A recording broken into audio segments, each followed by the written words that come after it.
Февраль 2025 жыл Кочкор району Көкжар. Көкжар айылында турабыз. Сиздин аты жөнүңүз ким? Меники Исмаилова Айнур Аймановна. Ушул кол өнөрчүлүктү каяктан качан үйрөндүңүз эле? Эмне кылып жүрөсүз? Кандай ой максаттарыңыз бар? Эмне жумуштар менен жүрүп атасыздар? Ушул пайдасы кандай болуп атат? Элге, кыргыз элинин келечегине кандай, ушулар боюнча бир кеп айтып коюңузчу, бир аз сөз болсо дагы. Мен эми бул оймочулукту апаларымдан келсе керек. Өзүм негизи бала күнүмдө эле ошол кыргыз кийимди саймалап, куурчак жасап, ошо бала күнүмдө эле жанагыдай өрмөк куруп, өрмөк согуп жүрчүмүн.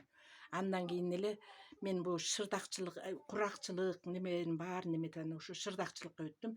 Бул шырдак кыргыз элибиздин эсте каларлык, кыргыз элибиздин унутта калбаган оокаты.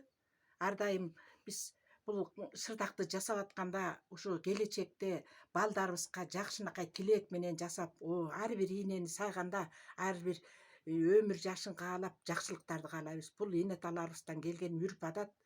Бул шырдакты аталарыбыз сырттан немелерин дайындап берсе, энелерибиз жасап, биз азыр дагы бул өкмөт неменин жардамы болуп атпайбы? Мурун кол менен бүт жасалган. Азыр жакшы заман.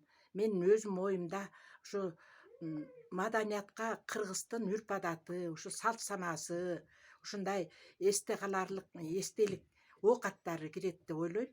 Аны менин оюмда өзүмдүн келечегимди ушул ар дайым кол өнөрчүлүккө арнап келгем. Дагы эле ушул кол өнөрчүлүктү өркүндөтүп балдарыма, кыздарыма ар бир арнаган оокатымды жасаганда жакшынакай сөздөрдү айтып жасайм.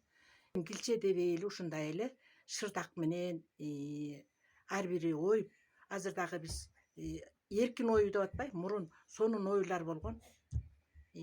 Таба кою, кочкор мүйүз, жага алмай канат деп ушундай жакшы оюлар болгон. Ошолорду өркүндөтүп келем мен колуман келишинче. Мен кыргыз элиме ар дайым ушу кыргыздын оокатын унутта калтырбай, ушинтип өзүңөрдөй монтип өркүндөтүп, алдыга алып кете турган жакшы адамдар болсо деп тилейм.